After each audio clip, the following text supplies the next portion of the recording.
Welcome to another episode of the Future Proof You podcast. I am one of your co-hosts, Aaron Makelky. I'm joined on this episode by Dan Yu and John Lovig.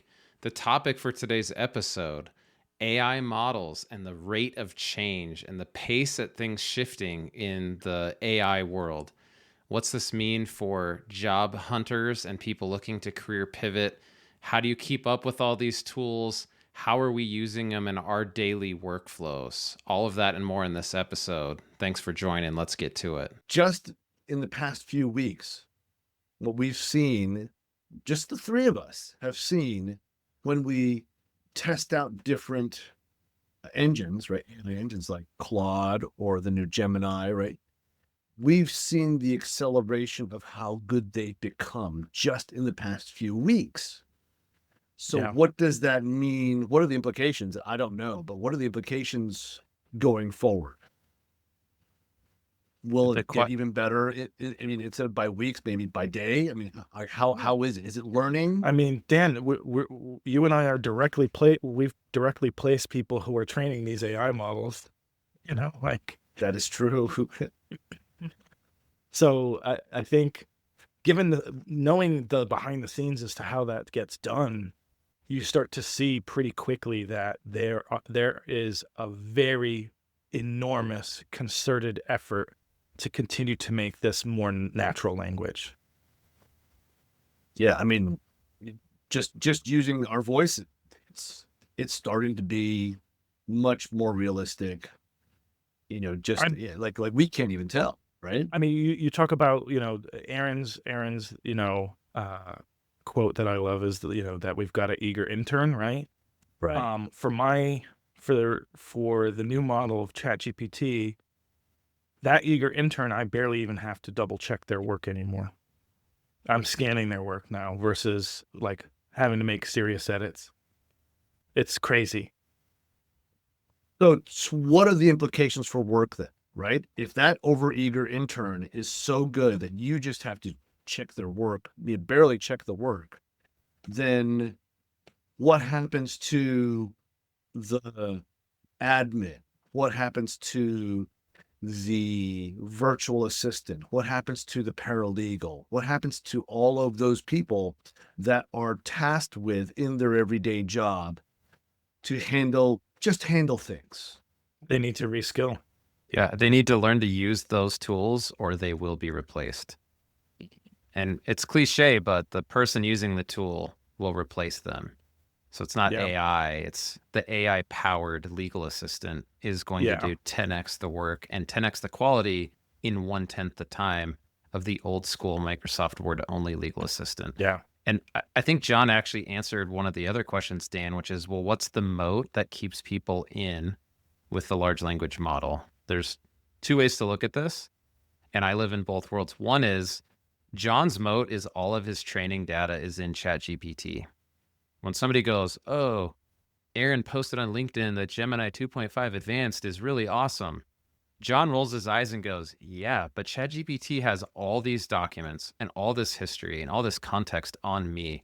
Am I really going to move to a new model that edged above for, let's be real, maybe a few days to get marginal returns on that?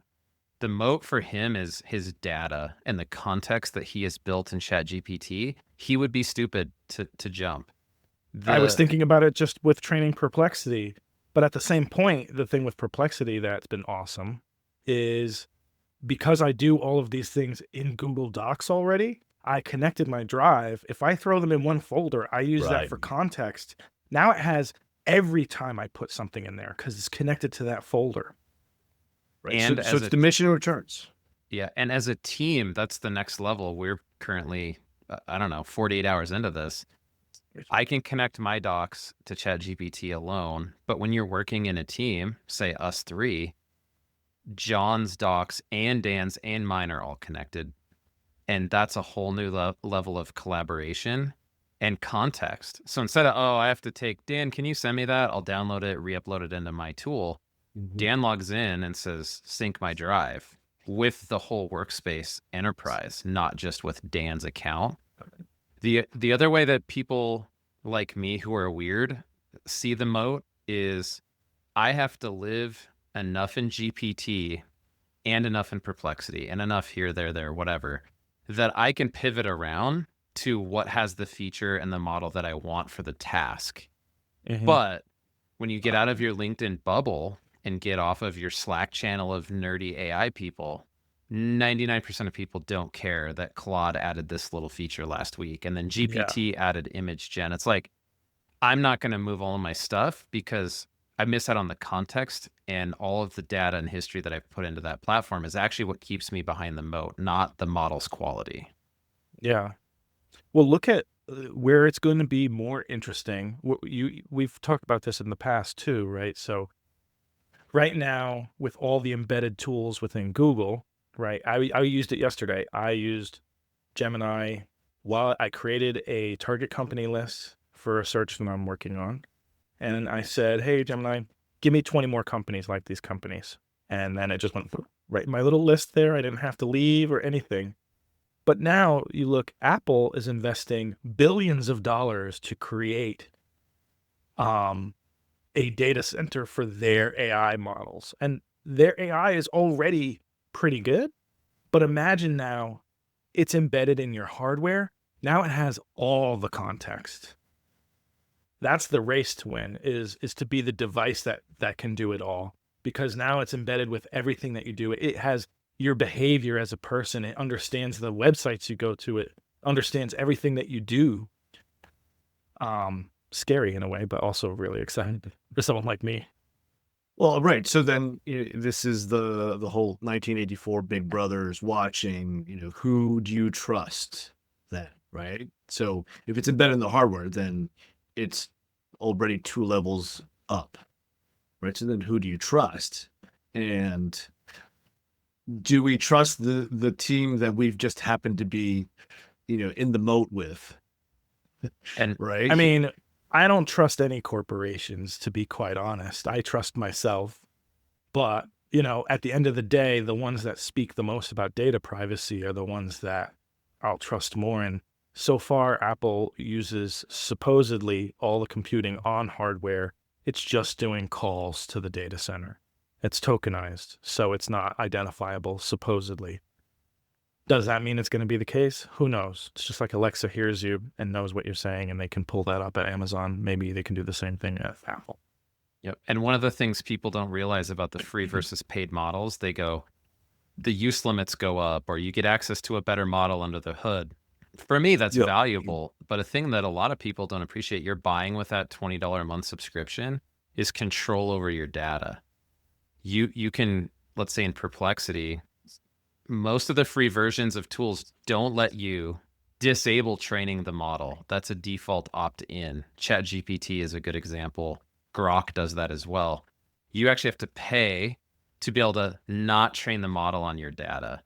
And a cool thing for enterprise and small business teams, let's say with Perplexity Enterprise Pro, you can say, even though all these my documents are synced, I don't want to train the model, because by default it won't. You can't enable that. So you're buying that privacy with your subscription.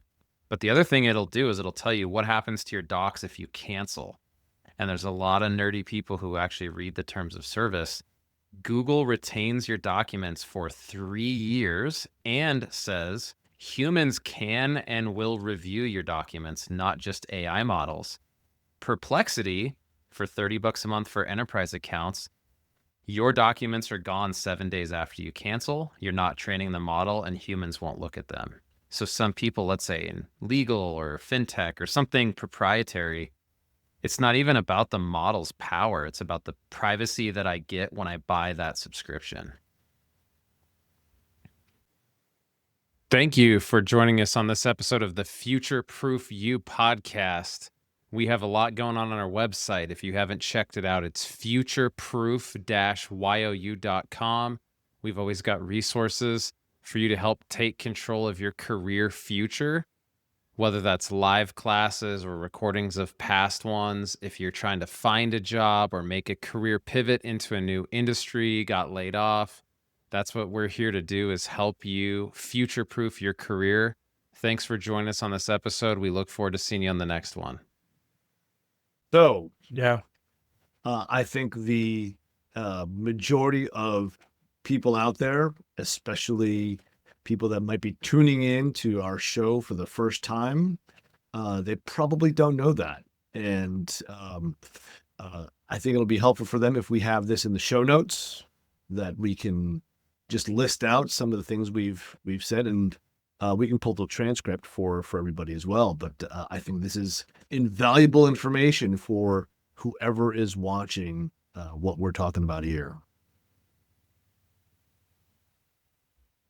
Thank you for joining us on this episode of the Future Proof You podcast, where we talk about AI, the rate of change, and what that means for job seekers and career pivoters like you. If you haven't checked out our website, futureproof-you.com, you can find upcoming live classes in May of 2025. We've got career pivot classes for late stage career pivoters, like a second career. I'm retired, but I'm not done. I want to do something different. Finding your first job out of college or getting your degree, and for teachers trying to make career pivots. So make sure you check out our website, futureproof-you.com, and follow us on LinkedIn. Just search for Future Proof YOU and follow our page. Thanks for joining us. I'm your host, Aaron Makelky, and we're excited to help you take control of your career today.